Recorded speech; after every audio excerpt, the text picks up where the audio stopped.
Afinal de contas, que país é esse em que o senhor Alexandre de Moraes intima o ex pelo ex? Isto não existe dentro da legislação brasileira. E eu tô vendo, vamos dizer, uma pleiade de juristas. Uma intimação deve funcionar assim, uma intimação deve funcionar assado. Meus amigos, em pleno 2024, e os senhores falando em formalismo jurídico. Em pleno 2024, e os senhores tentando falar, você não pode citar dessa maneira, tem que ser daquela maneira. Vocês estão malucos? Formalismo jurídico, que é basicamente a base da ideia de que você tem um processo legal, tá? Não existe na Banânia. A Banânia acabou, galera. O que nós vivemos, que é uma suposta ideia de democracia, eu vou tocar uma suposta ideia de democracia, é a morte da Constituição de 1988. Qual é o pacto fundante do Brasil? É um pacto de uma série de elites regionais, tá? Que foram mantidas no comando dos seus respectivos estados e territórios, porque o Brasil, diferente da América Espanhola, ele não se dividiu. Nós tivemos um imperador, que foi o Dom Pedro I, e o seu filho Dom Pedro II, e eles mantiveram, através de um pacto muito difícil, o país de pé. Então a unidade territorial da América Portuguesa ficou de pé. E nós viramos um país de, vamos dizer, dimensões continentais, tá? Mas tudo isso vem com um preço. Você tem que pactuar, e você tem que, vamos dizer, compor um grande acordo para que essas elites espalhadas pelo país todas ganhem. É por isso que nada avança rápido no Brasil. O Brasil não conseguia se industrializar e o próprio imperador sabotava o Barão de Mauá porque aquilo contrariava interesses dos mais diversos. O Brasil não conseguia trazer, igual aos Estados Unidos, os imigrantes europeus na mesma velocidade que os americanos estavam trazendo. E precisava. Era uma mão de obra mais moderna. Foram eles que trouxeram a industrialização para cá. O Brasil não conseguia acabar com a escravidão, que era um flagelo. O Brasil foi um dos últimos lugares do mundo que a escravidão acabou. Então o Brasil sempre demorou para tomar decisões, porque tudo no Brasil precisa ser pactuado entre as elites. Termina o Império, vem a República Velha. O que você tem? Um domínio dos lugares mais populosos de São Paulo e Minas Gerais, também eram lugares que estavam com um crescimento econômico ali. Obviamente tinha o Rio de Janeiro, que é o lugar principal naquele período. A política do café com leite, a política dessas brigas oligárquicas, tudo isso acontecendo ao mesmo tempo. São Paulo começa a se desenvolver, desenvolvimento econômico, industrialização, surgimento de uma sociedade cooperária, uma sociedade mais moderna. Surge Getúlio Vargas, acaba com isso, repactou até a natureza dessas elites. Cria um poder central muito forte, coisa que o Brasil não tinha, tá? E esse poder central muito forte, ainda centralizado no Rio de Janeiro, surge com ele CLT, surge com ele uma industrialização tocada pelo Estado. O Brasil ganha, né, o Estado Nacional ganha um caráter nacional, e esse novo pacto, que troca algumas elites por outras em vários lugares, ele estabelece, vamos dizer, a ideia do Brasil moderno. Isso é estabelecido com Getúlio Vargas. Eu tô chegando a isso, vai chegar no Xandão, tá? Ele é combatido por uma linguagem política clara, que é uma linguagem ligada às classes médias urbanas, com o rádio e tal, com o pessoal da UDN, tá? Surge também Juscelino Kubitschek. O Juscelino Kubitschek, ele estabelece a capital em Brasília, tá? O Brasil passa por um surto de crescimento econômico. Entra Jânio, populismo pra caramba. Jânio era tipo um Pablo Marçal, nessa lógica. Vem ditadura militar. E a ditadura militar pega aquelas velhas elites estabelecidas pelo Getúlio Vargas, pega todas essas elites regionais, coloca uma parte importante debaixo do braço. Outras elites acham importante você se estabelecer num projeto democrático, e você cria a Arena e o MDB. O MDB traz para dentro as esquerdas também em um movimento democrático. Estava até no nome, Movimento Democrático Brasileiro. Esses caras querem um Brasil diferente, inspirado naquilo que eles viam como desenvolvido na Europa. Entendeu? Esses caras que formam o MDB e o movimento sindical que havia ali, as esquerdas, a turma que combateu a ditadura, a turma do Caetano Veloso, do Chico Buarque, a turma que forma a cultura mainstream brasileira, que se constrói mediante a ideia de enfrentamento à ditadura. Eles enfrentam a ideia das oligarquias mais antigas do Brasil, tanto que as oligarquias do Nordeste votavam junto com o pessoal do Arena, que era o pessoal da ditadura militar. Em tese eles eram de direita, pra vocês entenderem, tá? Há uma alteração na legislação brasileira no final dos anos 70, dos anos 80, que foi a época dos senadores biônicos, tá?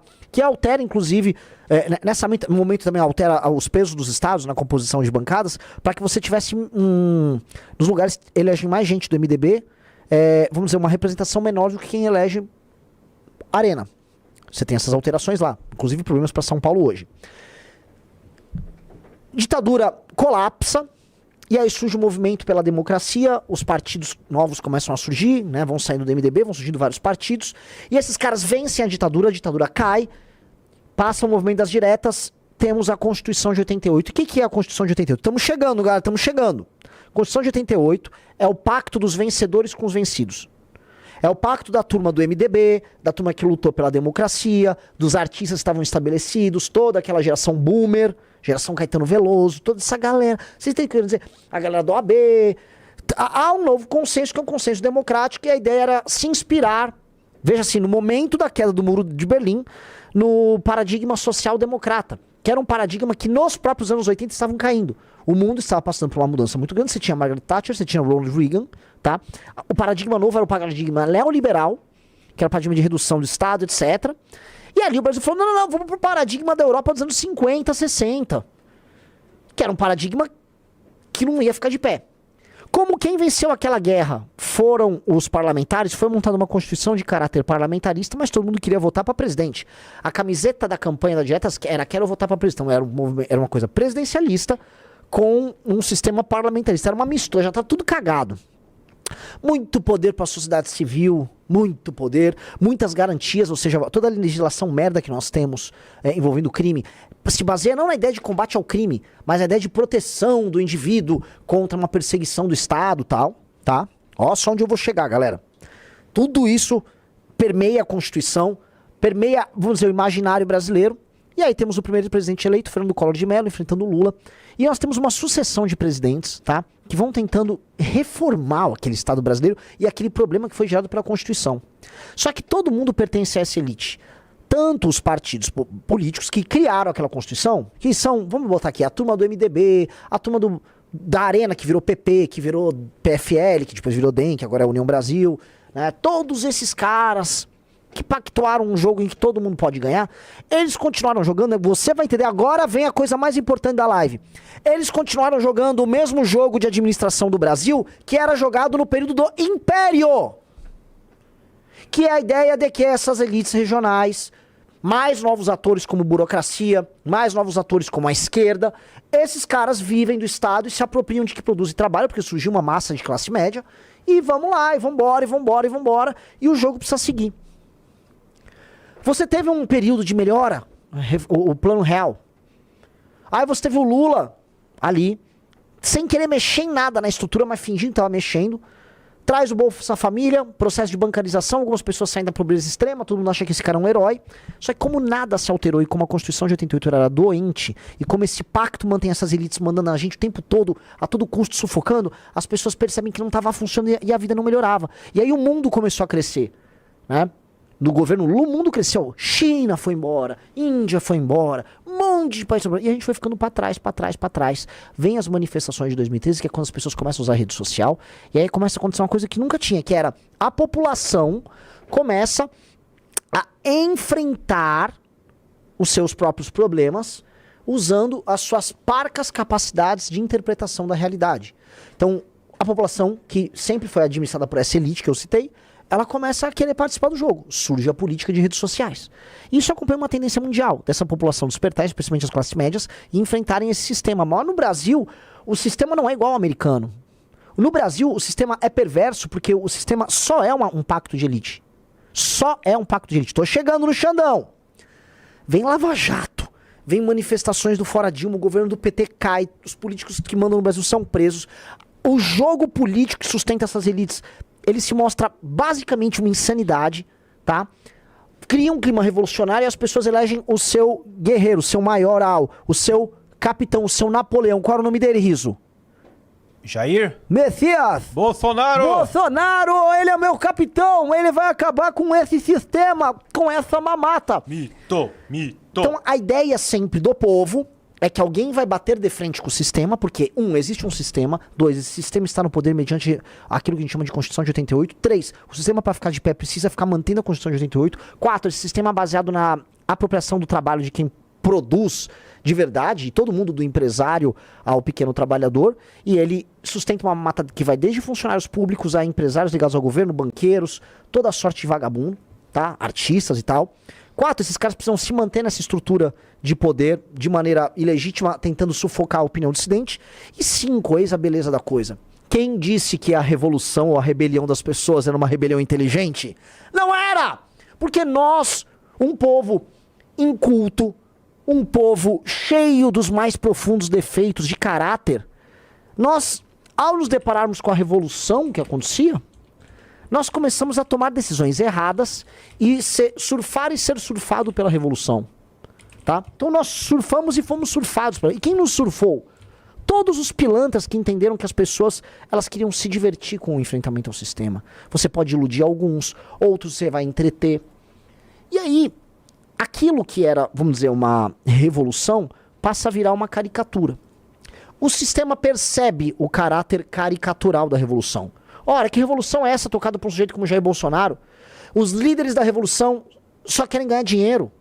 Ora, é uma revolução farsesca. A elite é mais forte porque a elite é mais inteligente, a elite dispõe de mais meios de poder. E a elite começa a desmontar a revolução.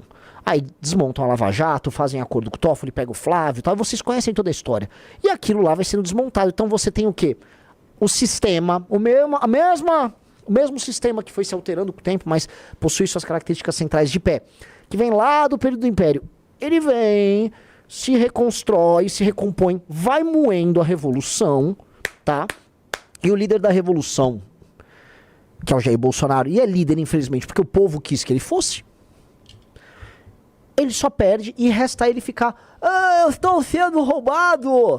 Ele transforma a revolução, que era uma, vamos dizer, uma rebelião de pautas, num culto de personalidade, e aí tudo que envolve a revolta popular envolve ele. Então, tudo era sobre ele ter mais poderes. Então, ele estava sendo roubado pelas eleições, ele tinha que ter, vamos dizer, um poder supremo, ele tinha que acabar com o STF. Então, ele pregou a ideia de um golpe, usando a ideia do TSE ter roubado as eleições. E aquilo foi sendo confrontado por um cara que foi nomeado pelo sistema. Por isso que eu sempre uso o exemplo do dictator, tá? Ou seja, um representante do sistema chamado Alexandre de Moraes, um ministro do Supremo que foi colocado pelo Michel Temer, primeiro com caráter de direita, tá? E que votava inclusive a favor da Lava Jato no começo, pra vocês entenderem. Esse cara entende que ele precisa pegar o sistema e salvar o sistema. Esse cara entende que ele tem mais força do que os demais ministros do Supremo, ele tinha mais coragem que os ministros do Supremo. E aí a ele é dado superpoderes através do inquérito dele, e ele começa a fazer uso desses superpoderes para não só destruir a revolução, mas para destruir aquele cara, que é o Bolsonaro. E ele vai fazendo isso, tem um confronto direto entre os dois, e o Bolsonaro é um homem fraco, o Bolsonaro é derrotado. Só que o que ele percebe? Quais eram os pressupostos da revolução, tá? Eram vários, mas os principais eram Operação Lava Jato, e uma histeria quase jacobina, de vamos prender todo mundo. O outro eram as redes sociais. Ora, a grande novidade do Brasil, de 2013 até agora, 2024, qual é a grande novidade? É o uso das redes sociais. E ele passa a enfrentar isso. Paralelamente, esse problema ele encontra, vamos dizer, eco no mundo, tá? Com cada um tendo seu enfrentamento com as elites, tá? Uma rebelião de classe média, na Europa com natureza anti-imigração, nos Estados Unidos também anti-imigração, mas cultura woke, Canadá e tal. Há esse mal-estar com as redes sociais, o Elon Musk compra o Twitter, transforma ele em X, e ele fala, vai haver liberdade de expressão de maneira irrestrita aqui. Ele começa a receber as decisões do Alexandre de Moraes, que tinha superpoderes, ele começa a negá-las. Alexandre de Moraes entra num conflito com ele, tá? Faz com que ele tenha medo, e natural, que os representantes no Brasil sejam presos, ele tira os representantes no Brasil, tira sua representação oficial no Brasil, isso diz respeito ao Marco Civil da Internet, o mesmo Marco Civil da Internet, curiosamente, o Alexandre de Moraes também não respeita, e em nome do Marco Civil da Internet que ele não respeita, ele intima eles para colocarem um representante que pode ser preso aqui, ou vai retirar o X do Brasil, tá? O que é isto? Isto aqui é o culminar da luta daquela turma que venceu a ditadura militar em permanecer no poder, mesmo no momento em que eles não conseguem, por vias normais, permanecer no poder. É exatamente isso. Nós temos uma elite que tomou o Brasil lá na Constituição de 88, que derrotou a turma da ditadura militar e se recompôs com ela. Vamos lembrar que o primeiro presidente civil foi o Sarney. Foi o Sarney. E o Sarney era o quê? O Sarney que sucede o Figueiredo. Ele era um cara da arena. ele era um cara do Maranhão, que era da Arena, e o Sarney teve como, vamos dizer, grande prêmio, aguardar a morte do Tancredo Neves, que ele era do MDB. Aí o Sarney vai para o MDB, ele se torna o presidente do Brasil civil, sendo um cara que era da turma da ditadura militar. Tem coisa mais centrão do que isso? Então a composição de Brasil é uma composição que pegava os interesses dos militares, pegava os interesses da velha política, para todo mundo. Só que é um pacto de forças tão diferentes, tão heterodoxas, que ele não tem como ficar de pé. O pacto que mantém o Brasil de pé é um pacto impossível. É um pacto que é uma loucura. Não dá, por exemplo, o que eu quero dizer é o seguinte, para você ter leis iguais para São Paulo e pro Acre, não dá para você ter políticas sociais iguais para São Paulo e pro Acre. Não dá para um lugar, por exemplo, como Curitiba, que é uma cidade que poderia ser de primeiro mundo, tá? Você tem as mesmas discussões que você vai ter, por exemplo, na Ilha de Marajó, em que os adultos gostam de fornicar com crianças e que as pessoas têm um IDH horrível. Aquilo lá é um buraco na terra. A Ilha de Marajó tem que ter um tipo de política. Mas as pessoas de Marajó elegem seus representantes marajoaras, né, sei lá, e eles fazem marajoarices. O Amapá elege o Alcolumbre, que vive de chantagear o governo que for, porque a população do Amapá não tem a menor capacidade de cobrança sobre os seus políticos. A galera do Nordeste elege basicamente os Arthur Liras, Collors e etc., Ciro Nogueiras. E a galera do Centro-Sul? A galera do Centro-Sul fez parte da Revolução desde 2013, e o que eles fizeram com a Revolução? Elegeram um bando de retardado mental, um bando de imbecil. Porque a galera do Centro-Sul, não é que ela floresceu e acordou. Não, ela só passou a ser enganada. E ela está agora no ápice do auto-engano e no ápice do surto coletivo, achando que um coach filho da puta, um ladrão de velho, que é isso que o cara é um sujeito que roubava velho, esse cara vai mudar o Brasil, que este cara, ele vai peitar, veja o termo que o pessoal usa, bater de frente com o sistema. Porque o que vale para as pessoas, que é um insight que é verdadeiro, é a ideia de que você precisa bater de frente com o sistema. Esse insight que as pessoas têm de que é um sistema ilegítimo, que quer enfiar pronome neutro, que não resolve os problemas, que quer manter bandido solto na rua, que vota, assim, recorrentemente contra os interesses da população, esse insight que as pessoas têm, que é uma intuição, ela é verdadeira. Só que aí vem malandros, pegam essa intuição das pessoas, entendem que essa intuição ela é muito importante e falam, fique tranquilo, eu bato de frente com o sistema, todos os outros são comunistas. Isso vão todos, essas pessoas vão, se apropriam da causa, organizam manifestações, vendem cursos, vendem camisetas, lançam candidatos, engrupem a galera, e a galera fica na autoilusão, achando que está batendo de frente com o sistema, enquanto o sistema, desde 2018, só ganha deles. Minhas considerações sobre isso. O sistema, como o arranjo chamado Brasil é impossível, por exemplo, nós temos no Brasil, se bobear já tem, tá? Depois chequem aí, por favor. Eu acho que já tem no Brasil mais gente pendurada em algum programa social do que gente com carteira de trabalho. Eu tô falando sério. O Brasil é um país que está se tornando um arranjo impossível. Você tem, desde que surgiu a Bolsa Família, gerações, 3 gerações, vó, mãe e neta. Ai, eu quero do Bolsinha Família! Ai, que bom, que delícia! Isso é uma loucura! Isso é uma loucura! É uma população insana! Uma população insana, fora de qualquer, né, premissa produtiva. Foi inculcado na cabeça das pessoas que elas não precisam prosperar, que elas são eternos coitados. Precisamos aumentar o valor do auxílio, tem que ter a aposentadoria, e as famílias vivem com arranjos que, assim, é um mix de aposentadoria, bolsa isso, aí tem um bolsa pescador, não sei o quê. Você faz um mix com a sua família e você sobrevive. Não há desenvolvimento econômico, essas pessoas votam nos políticos que roubam dinheiro com emenda. Por isso que existe o orçamento secreto. E com esse dinheiro roubado com emenda, dinheiro desviado com os prefeitos e vereadores deles, eles fazem caixa 2 e pagam essas pessoas para votar nas campanhas deles e nada disso se altera. Vê se tem algum tipo de reforma, algum programa. E aí eu falo para liberais e desenvolvimentistas, vê se alguém tem um plano, um projeto para resolver isso. Não tem. Como não tem, o Brasil está colapsando, porque quem quer trabalhar e produzir, não consegue trabalhar e produzir. Quem quer gerar riqueza, não consegue, é impossível. Nós vamos ficar com... Já temos, né, vamos dizer, através de vários alíquotas, de várias taxas diferentes, impostos diferentes, nós já temos a taxa de impostos, a maior carga tributária para circulação de mercadoria do mundo. agora vai ter o IVA, né? E aí, assim, nós vamos continuar com a maior carga, mas agora nós sabemos quanto é. É isso, né? Ou seja, é inviável. Nós somos um país que não tem estrada, né? A infraestrutura é uma merda, a energia é cara, tudo tá detonado, você vai ser assaltado no caminho, mas, todavia, contudo, no entanto, você paga um puta impostão pra cuidarem de uma coisa que não funciona, né? Não faz nenhum sentido uma merda dessas, mas tudo bem, né?